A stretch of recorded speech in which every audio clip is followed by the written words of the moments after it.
Nice. Welcome to our first video podcast. It's the goddamn healing club. It's the fucking healing club podcast in Houston, Texas. Over here in sunny Channelview, Houston.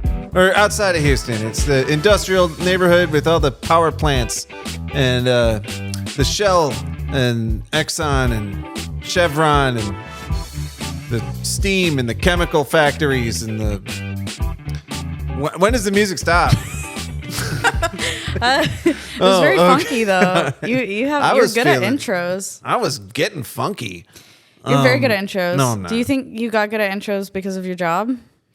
Okay, this is probably the first time anybody's seen this, and I've recorded about 200 podcasts plus, or 250, or somewhere between those two numbers. Yeah. But nobody listens to them really, and I liked not doing a video aspect of the podcast because I'm not so confident about my looks.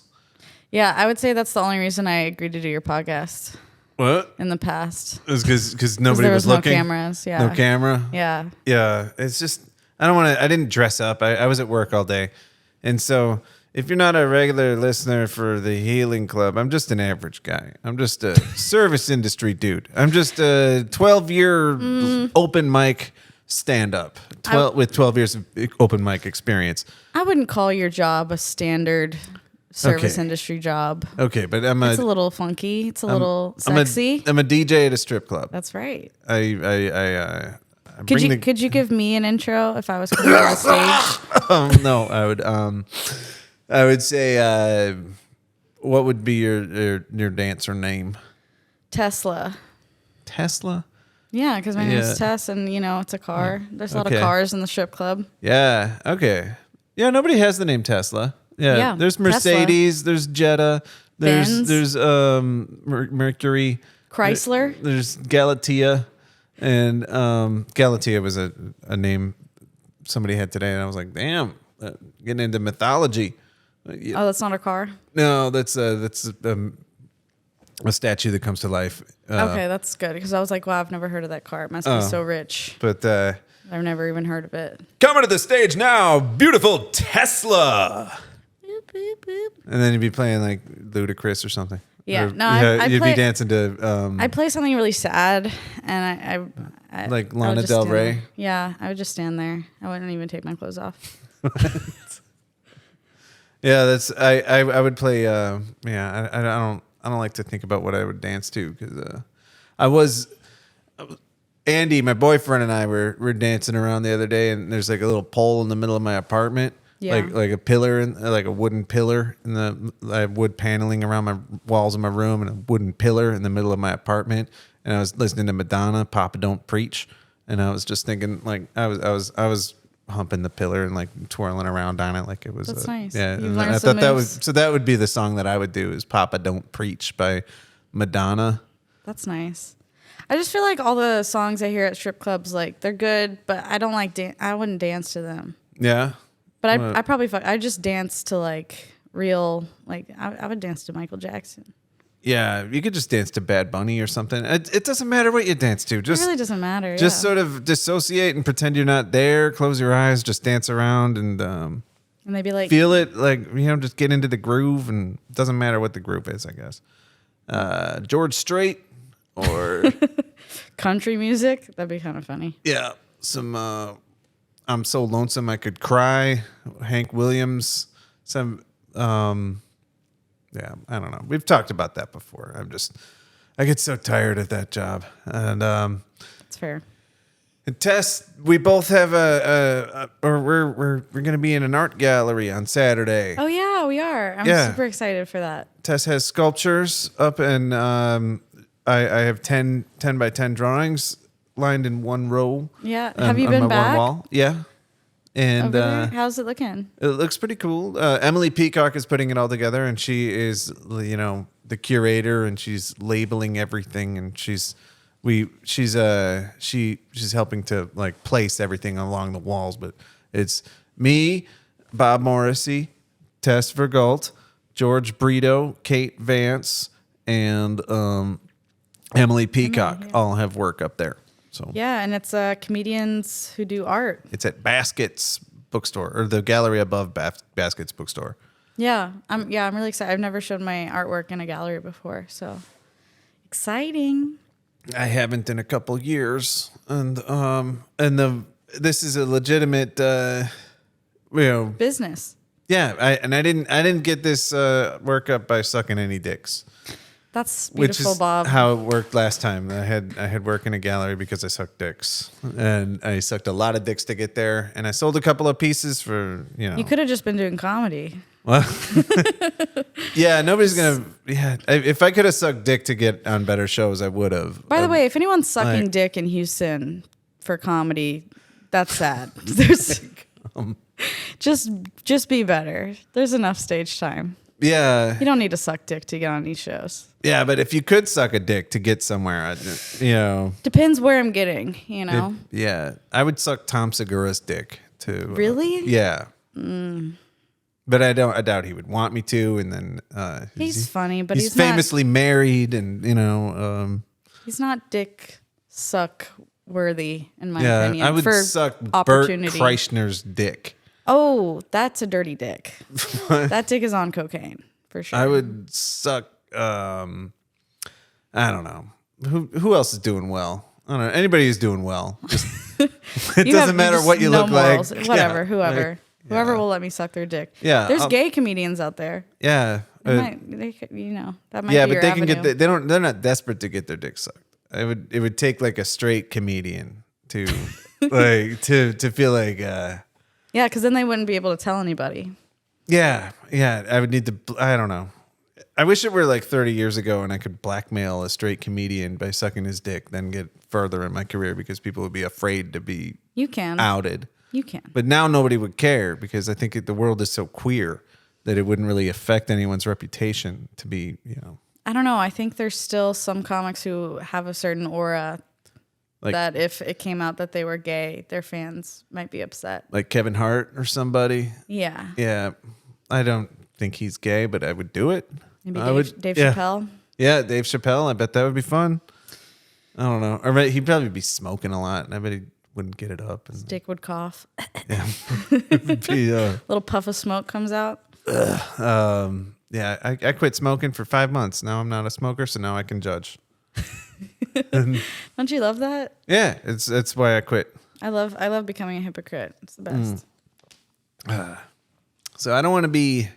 Have you had any like big philosophical thoughts in the last day or two that have been consuming you? With like, are you pondering questions that are gnawing at your insides? Like I don't know. I don't know why but I was not recently. I haven't been doing drugs recently, so that hasn't happened. Yeah. It's so hard when you get asked a question like that. 'Cause, like, I'm yeah, sure there's no I way to have, answer it well. but like Yeah. I usually try to forget it afterwards. I'm like, why was I thinking about that? Let's move on. Let's go to work. Let's forget. So I was at the bar yesterday at the Catbirds, and I was talking to Dusty Rhodes, and I was saying, Did y'all get philosophical? yeah, and I was saying I don't want to be just some dude who's part of the background noise. What if your whole life is just a contribution to the background noise, and that's all you did with your voice was you just like provided more static buzz for people to ignore? And I'm like, I damn, don't think you're part of the background noise at all. I know, but what if I am? And what? Yeah, Well, think about it this way: everyone is going to be a part of somebody's background noise. yeah. Even if you're pretty famous, there's still people who are never going to know who you are. So you're still going to be the background noise for that person's life. But you're the main voice in your own life. So, all you have to do is become very conceited. There's plenty of people who never, like if you're, who never get their voice out there. And then if it does reach people, like, I don't know. This is related to a thing I was talking about with other people. I'm sorry, I'm getting philosophical. I was just trying It's the healing club. I was just trying to, I feel like I'm hang gliding, and I'm trying to make the conversation just pick up and lift off. Yeah. And I was thinking of just how we both do stand up, and Yeah, we're so trying, does Mike. Mike, who's behind the curtain there. Yeah, the man behind the curtain. Yeah. But your voice is out there. You have, what did you say, between 200 to 250 podcasts that you've recorded. Yeah. Your voice is recorded in history now. So in space, it is just Well, we don't need to talk about space. But there's so much more out there that humans are nothing compared to the rest of the universe. Yeah, but my ultimate goal is not to be part of the background noise. I want to be fucking entertainment, and I want to be. And I look at some of my old jokes, and I had COVID recently, and I was going through all my old notebooks and trying to put my jokes onto note cards so that I could use them more easily or edit more easily, or Yeah. And I'm just looking through all the things that I've said on stage for 12 years, and I'd say a good 90% of it is complete bullshit. Like nothing I would ever want anybody to know about, and it's like, why did I? Commit so hard to bad ideas when I didn't know what I was doing. Well, that's like 99% of all stand-up is bullshit. No? Yeah, sometimes it's fun to laugh at bullshit though. But it's fun to laugh at stuff that is actually clever or funny or I don't know. Some people like different style. I mean, there's Casey Rocket. His stand-up isn't necessarily thought-provoking. Yeah, but it's all kind of witty and they're all lines that are written to be funny that elicit laughs that have punchline structure. Most of my stuff is man, I don't want to be the background noise. But that's not a joke. That's a thought. I don't want to be most of my stuff is here. I'll can I do a reading? Yeah, let's do a reading for us. Do you write poetry? Yeah, I was watching a movie called Margaret yesterday, and this guy played by Jean Reno, who's the professional in the 90s. Anyway, he was saying at this pivotal part of the movie where he really says something dumb after he says this, but he's talking about how people with power want the status quo to remain the same because that's good for them, and those are the people who are all about law and order because they're law and order. There's their laws, their rules. They're called so law and order is Republicans. important to them because they have the power, and then during the movie, go watch the movie Margaret. It's 4 hours long. It's super. That's no. It's not. You can just tell me about. It's 4 not hours. entertaining. It's about how people talk, and it's about character and how people think and how people relate to each other, and how we're all kind of aggressive and angry at each other for stuff that doesn't make sense. And it's about a bus accident. Sounds Mainly, it's deep. about the case of a bus accident. Okay. But it takes 3.5 hours to tell the story. I don't like that. How old is this movie? It was made in 2004. Oh, that's But then it long was held for a up. 2004 movie. It was held up because they wouldn't release it until it was 2.5 hours long, and so the studio blocked its release for 7 years. It didn't come out until 2011, and then it only came out in the truncated version that they released in 2011. But now there's the full version you can watch, Like the director's cut. Yeah, and you really need to see the full version. I don't know. To sit down for 4 hours to watch a movie seems exhausting. But it's like watching I know a show. I'm sitting down. Yeah. Well, here's the thing. I can deal with watching 10 hours straight of a show.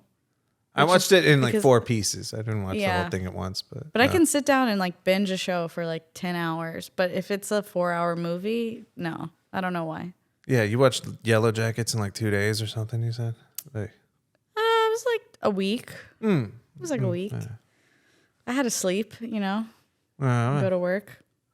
Yeah, but so the main point I was trying to make was that power gives you complacence because you think that you deserve power because you have it, and then your power is maintained through law and order and rules that you control, and people who violate your rules are held in contempt because they're threatening your power. It's basically the criminal justice system right there. Well, yeah, I don't. Well, a lot of it. I mean, some stuff is bad, but people who smoke weed.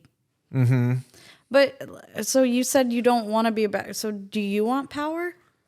I want like personal autonomy. I don't want power over other people. But I just want to have the freedom to not worry that I'm going to be homeless. Yeah, but I mean, I've heard you say before that you want to be famous. You want to be a famous comedian. And if you do get to that point, you do have power. Yeah, I'm not like I want to be funny. I don't want to just to have power. Like I want to be funny on stage. I want to be a powerful like voice on stage. I want to have a good act. And I want to do well and, make people happy by like writing good jokes. Yeah, but then there's your catch-22 because if you are powerful, if you're this famous comedian who like makes a lot of people laugh, then you have power. Well, yeah, but and then do you think after that you become complacent and then your stand-up sucks? It could. Yeah, I don't know. It just seems like that's usually the way the rise and fall happens. But so would you rather have the rise and fall or, stay grounded? Yeah. I've been thinking a lot about the difference between being funny and knowing how to be funny. Because there's funny people who don't know how to be funny. And I think I can be funny, but I just don't know how to turn it on. And go on stage and be like... hone and act. Yeah. Just the basic job. Yeah. I know I'm like... I have like a funny character or point of view. I write good jokes, but I always feel like when I am doing well on stage, it's like... every joke is a magic trick, and if I run out of tricks, I have a very hard time just being myself and maintaining the same level of laughs just by being naturally and personally charming. I'm not charming in the way that's that comes easily to like Casey Rocket, where everything he says just like has some sort of like pop. Yeah, well, he's built such a character on stage that he I mean, he's not actually like that in real life. He's a little bit like that, though. Well, I mean, but when you're on stage, you're a lot more exaggerated. Yeah. Right? Or like our friend Enrique Chacon. Yeah, great comic. Has such a character on stage, but he's not like when you're talking to him after he gets off. Yeah, he's not. Yeah, he's a little more reserved, and he's not screaming the whole time. He's not sweating. Like he's Enrique Chacon is the sweatiest guy in the world when he's like in. I know his shirts power. are completely That's soaked the power by the time he's done out. doing 10 minutes. But he's the only comic I see get off stage. I'm like, you just worked. Like, you actually worked. Yeah, it's a workout. Yeah, like that level. It pays off. It pays off. Yeah. It's a high level of energy. I have a hard time maintaining energy on stage, especially if I feel that the crowd doesn't like me or isn't vibing with me. I'll start to match their energy. Yeah, I'll start to talk more monotone, less animated. I lose my groove. Sometimes I'll start really low and then they give me something, and then by the end of the set, I'm like super excitable and like doing the bits more like happy go lucky, whatever. But yeah, I will lose all faith in myself, and I'll be like, during a set, and I will completely hate the fact that I tried. You ever end a set and you're like, okay, guys, I guess that's it. I'm sorry. Wow, I really ruined your night. Yeah. It's gonna be better after me, I promise. If I hit a wrong note, then I don't want to act like I didn't do that. Like if I know it sucks as much as the audience does, and but the audience doesn't want you to acknowledge it most of the time. They don't want you to be like they want you to win them back. Yeah. I see so many comics win an audience back. I think I've only done that a few times if I've started to fuck up. But usually, my energy just goes. Yeah, it's hard to win an audience back with material. If you fuck up a moment and you make an audience unhappy, it's never like it's an indication of how bad you're doing. If you go to your big joke that usually gets a big laugh, and then that gets like you're like, fuck off. you gotta know how to just speak, from From in your the moment. essence. Yeah, like, difficult. and then get into material. You got to make something funny happen. Like, What's funny is if you start really high, you're doing joke, and then you like kind of interact with the audience a little bit, and they're like, oh my god, and then you go back into your material, and they're like, no, yeah, no, yeah, keep talking to us. I'm like, that's all I could do for you. yeah. I'm tired Now of I talking have to you the about stuff your. I Yeah, planned. yeah. It's just trying to be more loose, I think, is difficult. Not for everybody. Yeah, and as much as I like to be loose and all that, and like improvisational on stage, and like, I think I'm a control freak, and I really like to have everything like plotted out and written down, and like I like to have everything go exactly according to plan, and I spend a lot of time putting the plan together. And if the plan doesn't go well, It's unfortunate because comedy is like the worst thing to place plan. to do. Yeah, you can't plan it all the time. But yeah, you still write all your set lists out? Yeah, yeah, and then I get really fucking mad if I go up. I wrote my set list out earlier today, and then I see somebody right before me just like do all my premises one after the other about like, I don't know, gay, military, whatever. Who's doing gay military jokes besides you? There'll be people who will do gay panic jokes. Straight dudes will talk about like, here's what I think about gay people or something. And then Yeah, but and then I'll be like, God damn it! Now I'm just gonna be saying the same thing. But you're not, because you're coming from Yeah. the perspective of someone who's actually gay. Yeah, but I'm still talking about the same thing, and that's So, like it's a different perspective. yeah, people get sick of hearing it. I don't know. Like, not everybody.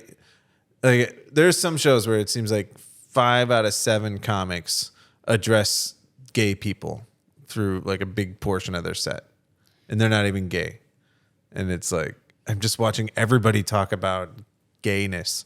But I know, but it's your experience then when you come on stage. You're not commenting on gay people. You're like, I'm gay and here is my experience. Yeah. And also like being a hot gay guy is like a big plus. I think audiences want to see a gay guy like that they could fuck. Audience, like, Is that what you if you're think? gonna be a gay guy, if you're gonna be gay, you better be hot. Well, It's like being a woman. I don't know. I don't think being super hot is the most helpful for comedy. I think it's the only industry where being extremely hot could actually be bad. It seems like the hot people always do pretty well though. Like, yeah. Oh, well, they do well up to a point, but they're not like the most successful comedians. Yeah. They can like get into the door because of their face, but like they won't prolong like a Bert or a Tom. Tom Segura. I'm only bringing them up because you said you'd Irish. suck their dicks, but they're not like super hot dudes. Yeah, they're not. Yeah. Yeah. I don't want to keep naming names because then I'm just calling all these people Kyle not hot. Kinane, But there's a lot of not comedians who they're not ugly, but they're not hot. They're not models. They're just normal looking people. Yeah, nobody wants a model to complain about life. Yeah. You're like, shut the fuck up. Your life's pretty good. I want to I don't know. I do want to go up what's your New Year's resolution this year? Did you have one? I don't have a New Year's resolution, but I wrote down a list of goals for comedy. Okay, yeah. Tell me about your goals. Let me pull it up. All right. My main goal was just to not talk shit about people anymore. Or to I know, and I'm so sorry because we got lunch the other day and I immediately started talking shit. But I was angry. I've been really angry recently of some stuff I've been seeing. But when you said that, it made me start to think like maybe I shouldn't do that either. Okay. My first goal was to start my podcast, which I haven't done yet, but it's okay. Well, we're trying this. We're trying this. Yeah. And hopefully it'll start within the next month. Yeah. Write 5 new minutes every month. That's a goal. Okay. I did it for January, so I can give myself a check there. But let's see how February goes. Headline the riot. I actually did that one. That was a goal for last year that I'd never hit. So I was like, oh, thank God. Save $5,000. That's not really a comedy goal, but it kind of is. You know? For a new car or... No, I just need some kind of savings, and I have zero right now. Please don't rob me. I have zero money. Last year it was save $10,000. I didn't get close, so I'm like, I'm gonna make it half. I'm gonna make it half of that. How are you gonna save? Not drinking or like? I tend to spend when I get my money, and I've also had a lot of car stuff and just life things pop up. Mm-hmm. Like the dentist. Yeah. Yeah, and you're not like focused on making money, so maybe that goal is not, because you spend a lot of time doing things that aren't gonna pay off, like with the hours you put in, like back, so I don't know. Yeah, I should probably get a secondary job at some point. Damn, but you already work like 2 jobs, and you do stand up 5 or 6 times a week, right? I only work 1 job now. Oh, you're the nanny. I'm a nanny. Okay. That's fun. I could tell you some shit about that. Yeah, how's that going? It's going good. But the oldest son is getting into a lot of trouble. Like he just had a run-in with the police. Oh yeah, is he like 5? No. How old is he? Like he's 16. 16. Oh, okay. A 5-year-old getting a run-in with the police. That would be hilarious. You stole a candy bar. Why would a 16-year-old need a nanny though? Oh, he doesn't really need me, but there's 3 other children that are younger. Oh, okay. But the mom asked me to search his room. For pot? Yeah. Yeah. For pot, for nicotine. I was like, well, if I find any, I'm keeping it. I'm not going to turn it into you. No, but I was like, I don't want to search a 16-year-old boy's room. Yeah, why can't she search the room? Like that's an appropriate thing for a mom to do, not somebody who just works there. I don't know. Yeah, it was. I opened like 2 drawers, and I was like, I feel super uncomfy in this situation. Yeah, especially you don't want to look at his. Well, I don't think boys keep physical porn anymore, so you wouldn't find that. But I don't want to find a tissue or a sock or whatever, whatever. It's just weird. It's also, it just seems like a huge violation for a stranger to go through your room. Yeah, and you still have to keep going there, and like you wouldn't want to. Yeah, it would mar the relationship. Yeah, I can't imagine what I would do if my parents had a stranger search my room as a high schooler. Yeah, I would be so weirded out. My mom, because I did have physical porn. No, I'm just kidding. I did have magazines. Yeah, I was only worried about the cigarettes, and I remember once having a dream about my mom finding. I used to smoke cigarettes, and then I'd put them out in this little drawer, this little wooden drawer. I just put them out directly on the wood. Did your mom smoke cigarettes too? No. And but my brothers and sisters all did, and I'm the youngest of 7, and so there were smokers in the house. I was like, because she could smell it for sure. But I would smoke in the basement and then like put cigarettes out in this drawer and stub them out on this wood, and which is why not get an ashtray? I didn't. I was like, because you were young. Yeah, and I had a dream that she found the drawer.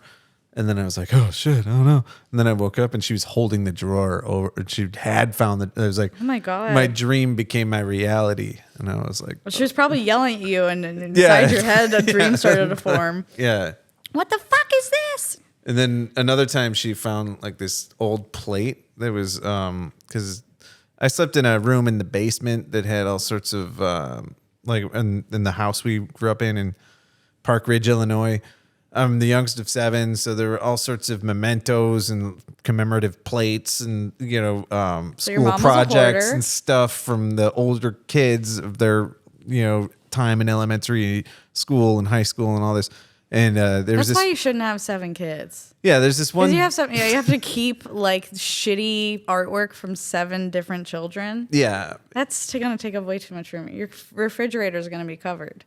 She found this one plate with dust on it when I was like 11 years old, and she accused me of doing cocaine. Oh, I remember you telling me. She thought it was cocaine, and I'd never seen. Your mom sounds like a loser. She doesn't know what cocaine looks like. She thinks dust is cocaine. Yeah, I never did cocaine in high school. No, Mom, I'm not a drug addict. You just can't clean. You're just an idiot. Yeah. You're dirty. Yeah. Your house is dirty. Do you ever get caught doing cocaine? No. Ever been caught doing pot? I did get caught doing pot in college. I didn't really do anything when I was in high school. In college, I used to drive around in my car and smoke with my friends. But you lived at home, and then they caught you while you were in college. You didn't like. They I didn't lived on They campus. didn't search a dorm. I lived on campus. They just happened to go into my car and they smelled weed. Oh. And they got really, really angry because they're like, we're like what is it called? They're co-signers of the car. Yeah, it's so unsafe. Like, we could get in illegal trouble if anything ever happened. Blah blah blah blah blah. And I'm like, so it's not about me doing the drugs. It's about getting the monetary consequences. Yeah. It's a good point, though. I guess if you're paying for somebody's car and they're well, I was paying for my car. Oh, but they co-signed. But their names were on it on the lease. Yeah. Or on the title. On the title, yeah. Oh. But your parents are high school teachers. No, my mom taught middle school, and so did my dad. Oh, okay. Yeah. But teachers. Yeah, I thought they were your high school teachers. But No, they were my middle school teachers. But my dad actually, that was his secondary job. He's a paralegal full time. Oh, okay. He taught French for a few years, and then retired. My sister was a French teacher as well, or she has a PhD in French literature, and Ooh.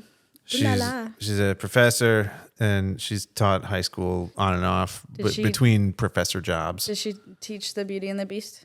I don't know. Is it the Jean Cocteau version? I don't know. I was just singing the Disney version. There's like a 1940s French. Yeah, or Ratatouille. Yeah, she'd be.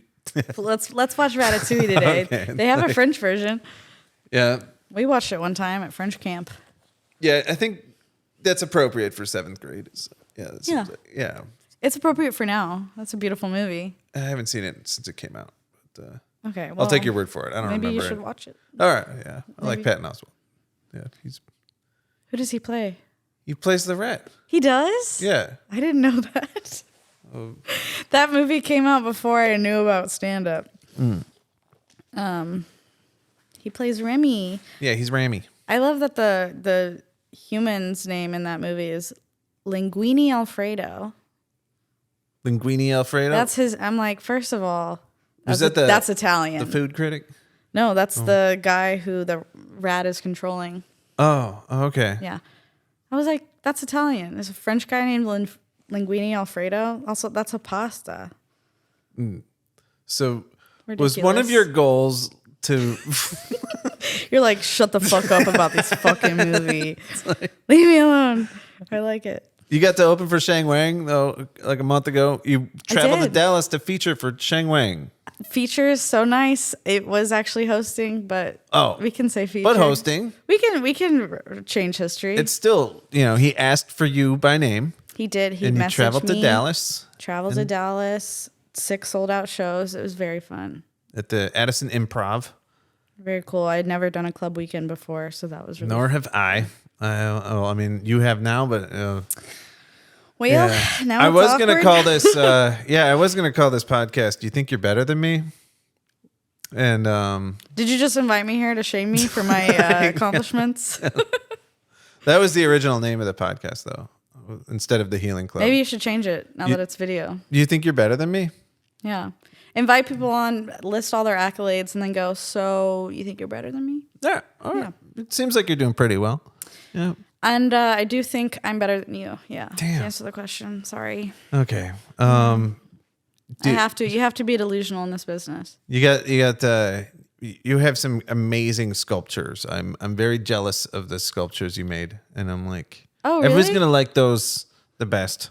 And why do you then always everybody's gotta gonna go be down like, that route, everybody's gonna be Paul? like, oh, forget Bob. He's not good. First of all, Not like that, Tess. First of all, that's not true. Yeah. Second of all, it's time to heal. Okay. It's time to heal because it's the healing club. Don't go down that route. Don't go down that jealousy route. Don't. Everyone in the show has beautiful pieces. I love your artwork. I think it's very cool, very unique. Yeah. It fits your style perfectly. And I love your drawings. I get a little bit like I don't know, just hopeless. I get the feeling like it's all just a waste of time. Do you go to therapy? No, I should, but I get a little bit like, You just do 250 podcasts. There's also do you ever listen to podcasts as your therapy? I've done that before. No, I listen to podcasts for comedy, just to hear people tell funny stories and stuff. And but that can be healing. To talk about, yeah. I like hearing about other people's mishaps in life. Mm-hmm. It feels like it's not shitty. It doesn't make me feel better, but it does. I'm like, oh, if someone can get through this stuff and come out on the other side, then I can get through my bullshit. I was reading this book at work today, More Than Freedom, Fighting for Black Citizenship in a White Republic, 1829 to 1889. Yeah, and that's why you're sad, because you keep reading stuff like that. And reading about... Are you reading that because it's Black History Month? No, but I that's sort of what I majored in college. The bulk of my classes were about the Civil War and abolitionist movements, and the fight for citizenship for Black people is and like the end of slavery and who ended slavery and why did it end, and how was it adapted into what we see now as systemic racism, which is a vestige of slavery, and how was race socially constructed. And it's really interesting to see like how we are like at the end of the 18th century, people weren't as racist as they were 50 years later. Is like once it became an institution and so many people were making so much money off of the institution of slavery. Do you really think that's true? What? People weren't as racist? Well, it's like it is true. I mean, like Europeans had like there's the Black Count, like in the French. God damn it! Now I'm getting lost.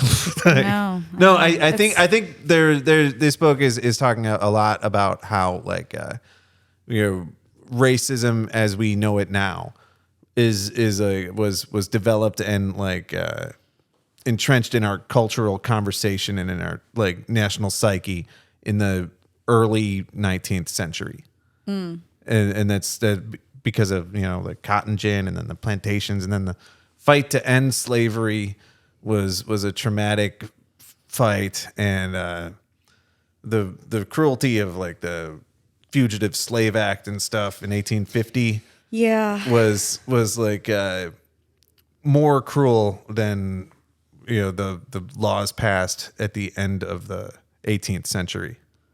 I don't know. I'm not reading the book. I feel like I can't in general comment. Yeah, but you were saying like I like to think about other people's misfortunes and not like that.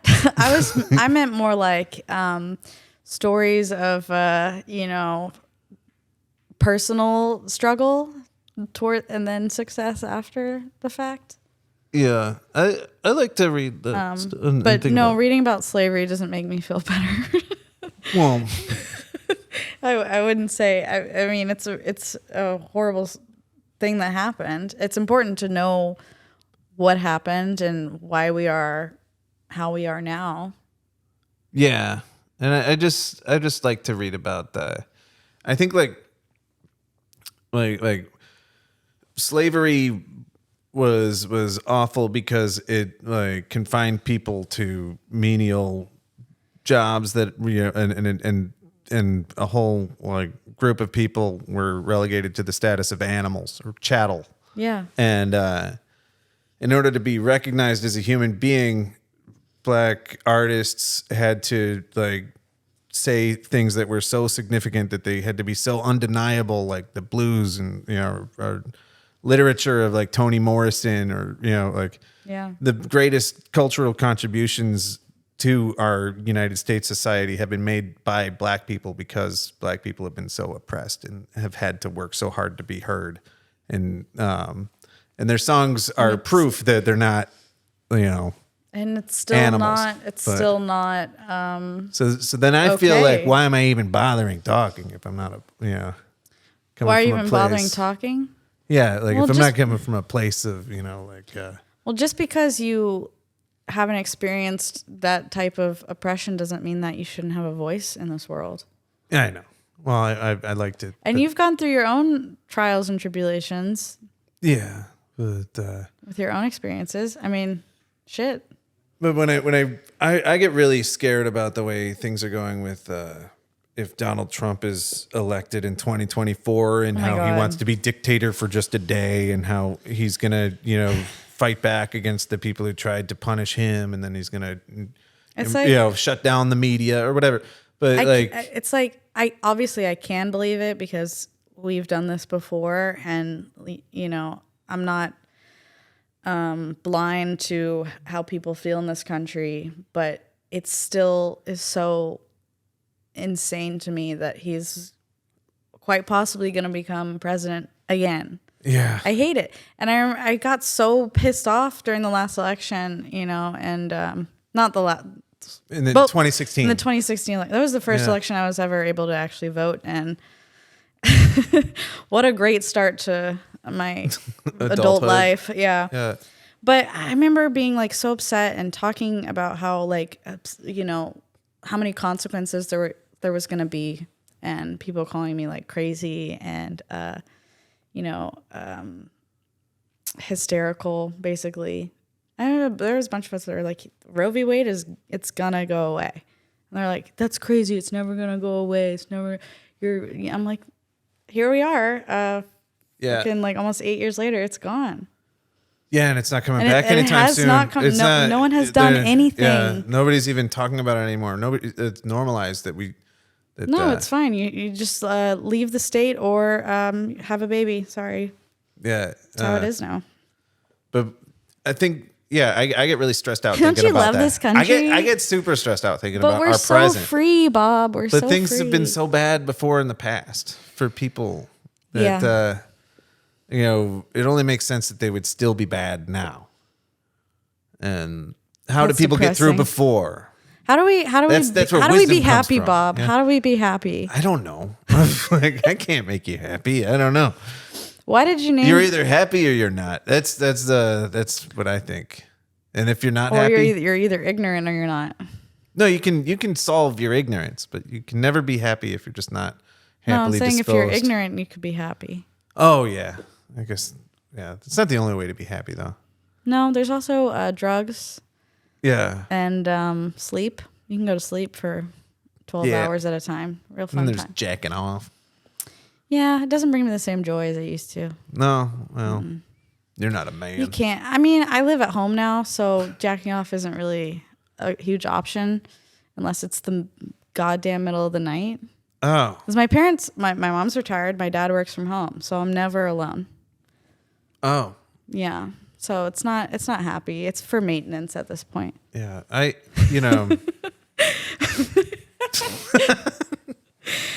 You can always find a way to jack off though. I jacked off in. Yes, you can, but I can't just like do it freely. You know what I'm Yeah. saying? Like when I lived alone, my bedroom door could be open. I could listen to anything I wanted to. Yeah, and I didn't think women even made that much noise doing that. Like I don't, but there's still, it's not like a fat but it's fat not thing that you have silent to- either. yeah. Is it? No, it's no. What is it? Ugh, I hate that sound. Wow. Yeah, it's not a It's not eggs beating. It's not like no, It's no. So it's not fun anymore. Okay. So It'll be fun again one day. my cat is pretty cute. Yeah, how is he? But the thing I don't like that he does is he watch you jack off? every time I go yeah. Yeah. No, every time I go to the bathroom, he like runs up to go see what's going on, and like he wants me to piss on him or something. Animals are gross. and I always have to like. Animals are disgusting. Our dog is disgusting too. She just wants anything that comes out of the human body. Yeah. Like you sweat, and she's like, "Let me lick your leg." And I'm like, "Get off me." Yeah, and my cat loves my shoes, and he likes to take his little cat toys and then like hide them in my shoes. That's actually cute. Yeah, it's pretty cute. He's like, don't forget me when you leave. What's that Louis joke? Come on my face cats once, shame on me. Come on my cat's face once. No, not come on my. Yeah, come on my cat's face twice. Well, I don't know the Louis joke. Oh, you know Louis? He's disgusting. He has a joke about jacking off on his cat's face. Oh, okay. Well, here's to I would suck Louis C.K.'s dick if it would get me a career, but it wouldn't. I don't think he'd be the one to go for. I don't think he needs you to jack. He doesn't need me to suck his dick. He just needs you to watch him jack off. That's his kink. Which, as far as creeps go, that's pretty nice. Yeah, at least you're not touching me.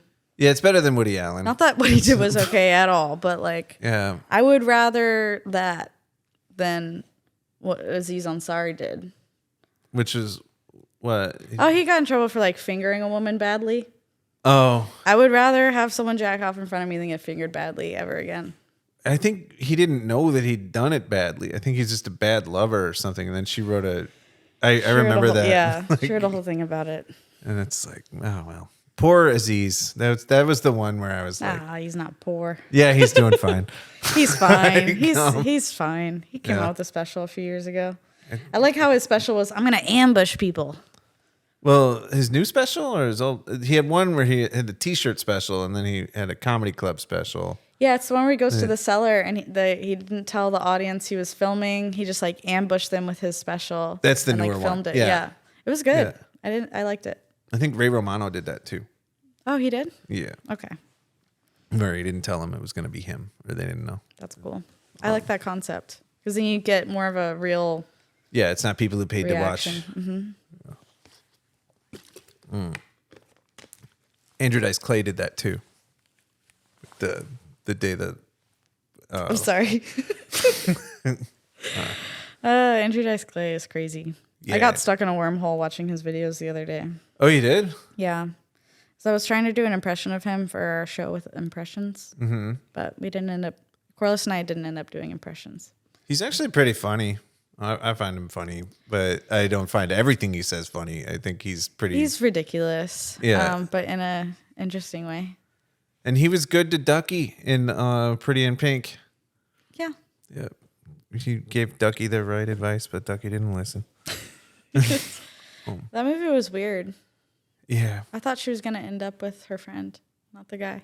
Yeah, that movie seems like they rewrote it after they did. Like a screen test or something. They did rewrite it after a screen test. Oh, that's exactly what happened? That's like literally exactly what happened. Where they changed who she wound up with? Yeah, because the audience didn't like it. The audience didn't like that he was going to wind up with Ducky? They're like, no, that guy sucks. They were like, she should have ended up with the hot guy. Oh. So they redid it. Am I wrong? Is that true? Oh. That's not true? Well, there's one movie where that happened and they rewrote it. Frozen? No. Yeah, Elsa was originally the villain. Elsa was originally... No, I swear to God. Did Elsa they... was originally the villain. No, I believe you on the Frozen thing. 16 Candles, was it? I don't know. It's amazing how quickly he made all those movies. He made like... John Hughes. Yeah, he made like 12 movies in 5 years.